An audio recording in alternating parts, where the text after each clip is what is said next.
नमस्कार फरीदाबाद, मैं सौरभ भारद्वाज। हम लोग आपको इस शहर के हॉन्टेड हाउस दिखाते रहे हैं, उन इमारतों को दिखाते रहे हैं जो भूतिया हो गई, जहां पिछले लगभग एक दशक से निर्माण कार्य शुरू हुआ लेकिन पूरा नहीं हो पाया। और वो ये देख सकते हैं आप, ये त्रिशूल ड्रीम होम्स है। और आप समझ लें कि ये जो प्रोजेक्ट है, ये प्रोजेक्ट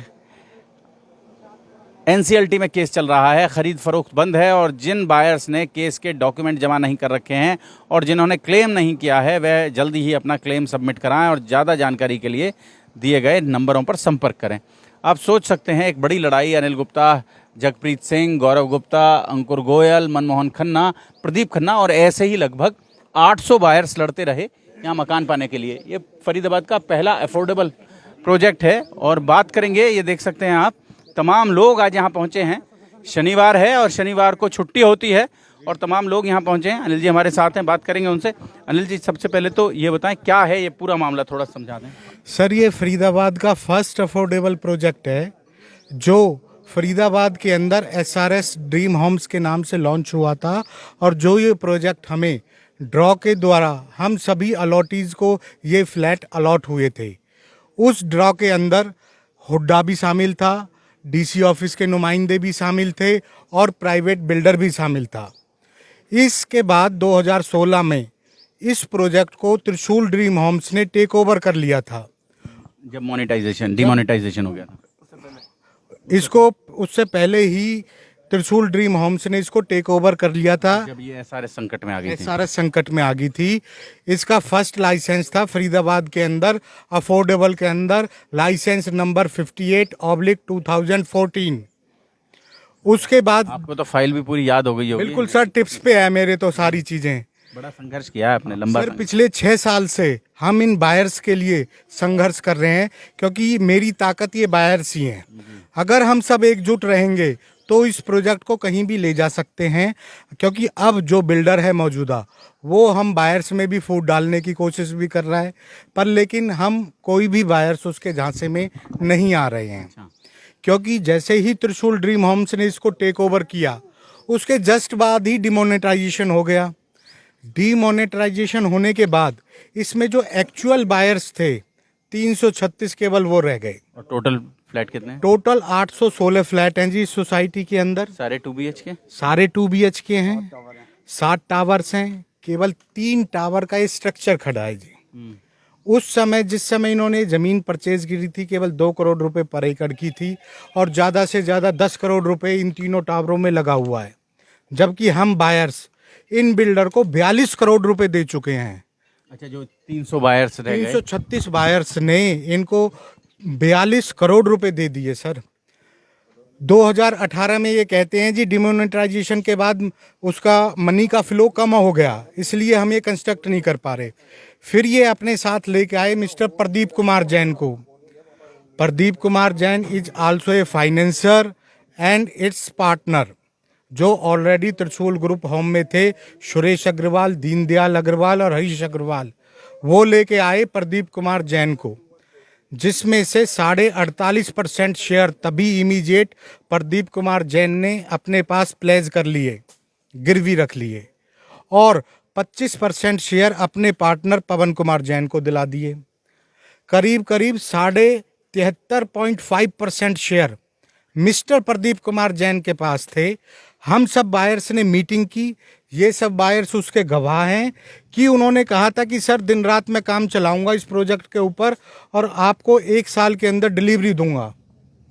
लेकिन उन्होंने ऐसा कुछ नहीं किया, क्योंकि उनके मन में पाप था, जो 75% का मालिक हो और फिर वो कंस्ट्रक्ट ना कर पाए, ये कहाँ का वो है।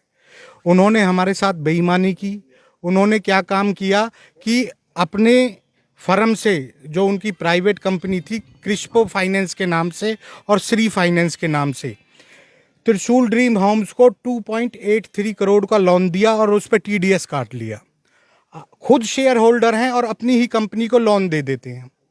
उस लोन की एवज में 2019 से और 22 तक ये प्रोजेक्ट ऐसे ही भटकता रहा। आप देखेंगे कोरी घास खड़ी हुई है, बिल्डिंग जर्जर हालत में है, जंग लग चुका है। बिल्डिंग के अंदर पेड़ निकल गए, बिल्डिंग के अंदर पेड़ निकल रहे हैं, बड़े के पेड़ निकल रहे हैं। आप चलो वहाँ देखो। हमने तो अक्सर ऐसे इमारतों को हॉन्टेड हाउस बोला है। इस शहर में बहुत सारी ऐसी हॉन्टेड हाउस बन गए हैं जो प्रोजेक्ट्स पूरे ने।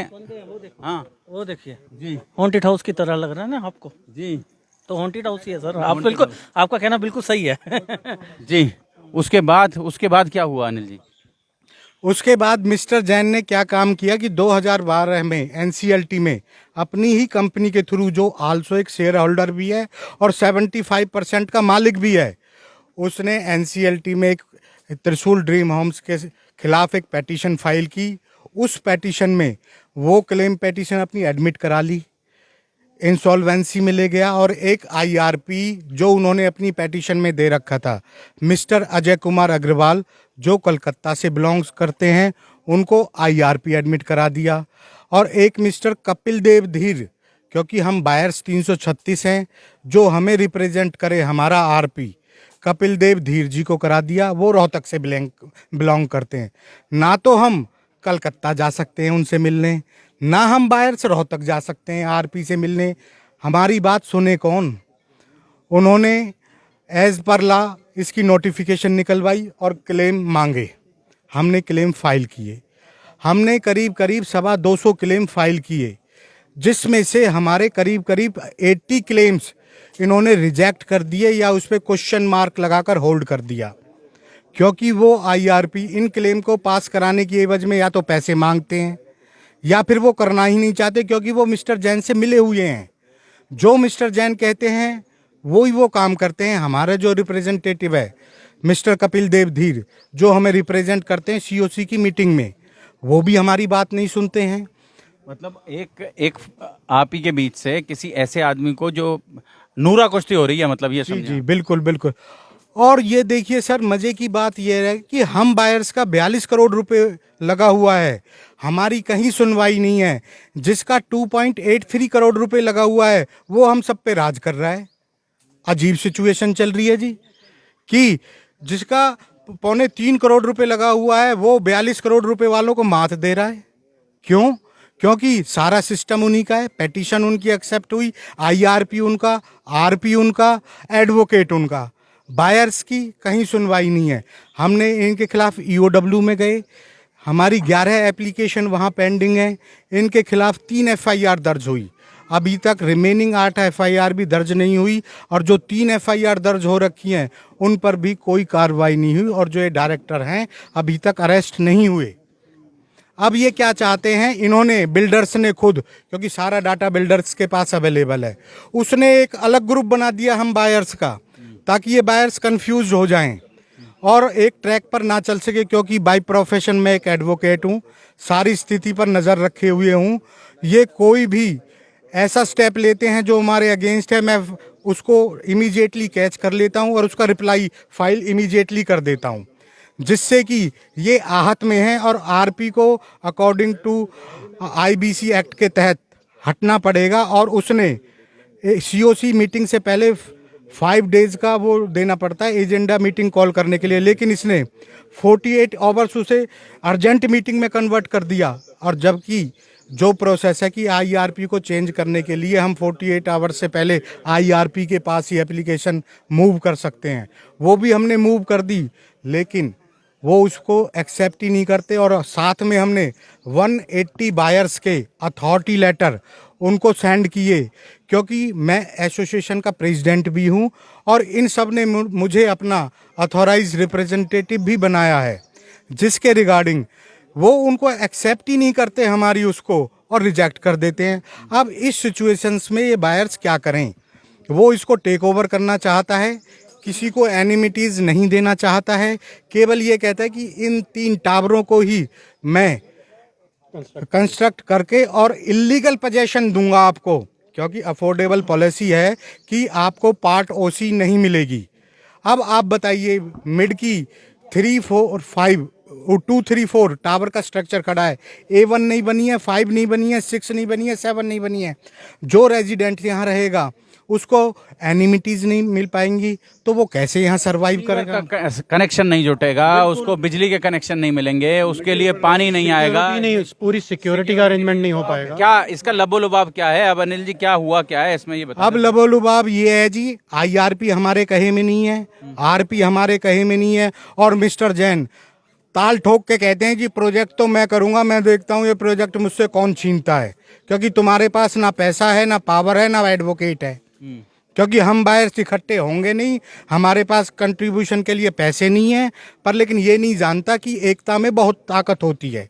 जितने इनके पैसे नहीं है, अगर हम बायर्स के 20-20 लाख रुपए इसमें फंसे पड़े हैं, तो हम 300 बायर्स 1-1 लाख रुपए का कंट्रीब्यूशन करके उसके पैसे भी लौटा सकते हैं। उसको अभी ये नहीं पता है। हम भी COC के मेंबर्स हैं इसमें, हमें ये पावर है कि हम बार एसोसिएशन का एक, अपनी बायर्स एसोसिएशन का एक अकाउंट ओपन करवाएं, उसमें कलेक्शन करें और उसके पैसे रिटर्न करके ये प्रोजेक्ट अपने हैंड ओवर ले लें। कम से कम जिन्होंने अपने घर का सपना संजोया हुआ है उनको टाइमली उनका फ्लैट हम डिलीवर कर सर बायर ने तो ये भी ऑफर, बिल्डर ने ये ऑफर करा कि आप क्लेम ही 30-40 फाइल करो, ताकि मैं 30-40 को फ्लैट दे दूँ और बाकी का जो रेस्ट फ्लैट्स है मैं अपनी कंडीशन पे बेचूंगा। बाकियों को जो 180 बायर्स हैं उनको मैं अपनी कंडीशन बेचूंगा, आप सिर्फ क्लेम ही 30-40 फाइल करो। ये मतलब आउट ऑफ 180 में से वो सिर्फ। तो अब ये सब लोग इकट्ठे हुए हैं यहाँ, किस लिए इकट्ठे हुए हैं? हमारे इकट्ठे होने का पर्पस बड़ा सिंपल है कि जो हमने अफोर्डेबल हाउस में अपनी अपना खाता खोलेंगे आप और खाते में पैसा जमा करेंगे 1-1 लाख रुपए सब लोग, ये तो अपने पास लेंगे। ये नेक्स्ट प्रोसेस है, बट उससे पहले हम बिल्डर को ये दिखाना चाहते हैं कि हम सब लोग एक हैं और वो हमारे को किसी भी तरीके से तोड़ नहीं सकता। वो हमारी यूनिटी को ना तोड़े, ना तोड़ने की कोशिश करे। हम लोग ना टूटेंगे, ना कहीं जाएंगे। हम लोग अनिल गुप्ता जी के साथ हैं और हम सब लोग एक साथ हैं और साथ में ही रहेंगे और हम अपना फ्लैट ये लेके रहेंगे। एक फिल्म आई थी खोसला जी का घोंसला, आपने देखी होगी। बिल्कुल देखी। और वही कहानी लगभग यहाँ है।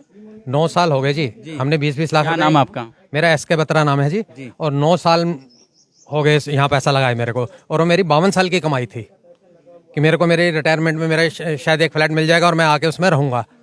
लेकिन मेरे साथ के, मेरी 71-72 ईयर्स की एज हो रही है, मेरे साथ के मेरे जितने यार दोस्त हैं तकरीबन सब निकल लिए ऊपर, और आजकल में हम भी निकल लेंगे, समझे नहीं? और तो शताई होंगे अंकल जी, बत्रा जी।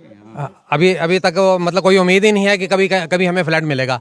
लास्ट जो मैंने इंस्टॉलमेंट दी, मेरे पास एक नोटिस आया, डिमांड नोटिस आया, बोला जी वो हम आपको फ्लैट दे रहे हैं, और मेरे पास पैसा नहीं था। मैंने अपनी वाइफ के जेवर बेच के वो लास्ट इंस्टॉलमेंट दी है। तो आप सोच सकते हैं फरीदाबाद कि यहाँ लगातार आपको वो बिल्डिंग दिखा रहे हैं हम लोग जो विवादों में है, और जिसको लेकर यहाँ ये आज जितने बायर्स हैं उनकी पूरी एसोसिएशन यहाँ पहुँची है। जी क्या बोलेंगे सर? देखिए, क्या नाम आपका? मेरा नाम है जोशी है। जोशी, पूरा नाम जोशी जी? अब मेरा नाम है जितेंद्र जोशी। हाँ जी। और देखा जाए तो हम बहुत ज़्यादा परेशान है जी यहाँ पे। इट्स बीन लाइक 8 साल होने वाले हैं। प्रॉमिस किया गया था हम लोगों को 4 साल में दिया जाएगा, बट मेरे ख्याल से हमारी गवर्नमेंट भी कोई फेवर नहीं कर रही है। बिल्डर जो बिल्डर है 2-3 बार चेंज हो गया है, वो अपनी पूरी की पूरी मनमानी कर रहा है, और हम लोगों को कोई मतलब गवर्नमेंट से फिलहाल कोई सपोर्ट नहीं है, और जो भी हमारा लाचार सिस्टम है उसके साथ हम झगड़ रहे हैं। अब देखेंगे हम जो हमारे मुखिया जी हैं अनिल गुप्ता जी और मनु साहब, उनके साथ बात करके जो भी एक फैसला लेंगे हम सब लोग विल फॉलो दैट। जी आप देख सकते हैं बड़ी तादाद में और महिलाएं जुटी हैं यहाँ। माता जी आपसे भी बात करेंगे, कैसा चल रहा है ये प्रोजेक्ट? हमें तो कुछ मालूम नहीं इसके बारे में, वो खड़े हैं वो बता देंगे। पर आए हैं आप आज यहाँ? आइए। अच्छा, देखने आए हैं कि हमने जो घर में पैसा लगाया था वो कैसा है, हाँ, कितना बन गया है। हाँ। तो उम्मीद करती हैं कि मिल जाएगा ये? अब देखो मिलता है कि नहीं मिलता। क्या नाम आपका? प्रियलता। प्रियलता, आप ही के नाम से है ये? हाँ। तो आप ही के नाम से भाई साहब ने बुक किया था ये? हाँ। तो देख सकते हैं आप फरीदाबाद महिला है पहुंची। जी हाँ, आप भी बता दें। हाँ जी, मेरा नाम परवीन है। हम लोग रेंट पे रहते हैं। हम लोग यही सोचते रहे कि अब मिलेगा और नहीं मिलेगा। ऐसे करते करते 8 साल बीत गए, अभी तक कुछ उम्मीद तो नहीं है कि मिलेगा। पर फिर भी एक आस है और उसी आस के लिए आए। ऐसा हो कि अनिल जी दिलवा सकते हैं, बाकी तो किसी से लड़ रहे हैं जो भी काम कर रहे हैं। वो कह रहे हैं कि हम अपना खाता खोलेंगे और 1-1 लाख रुपया सब लोग इकट्ठा करेंगे और फिर बिल्डर के मुंह पे मार देंगे कि तू अपना पैसा ले और बाहर जा। ऐसा भी जो भी कहेंगे वो हम लोग करने के लिए तैयार हैं। जोड़ेंगे फरीदाबाद आपको शहर की ऐसी ही और महत्वपूर्ण खबरों के साथ। बहुत बहुत धन्यवाद।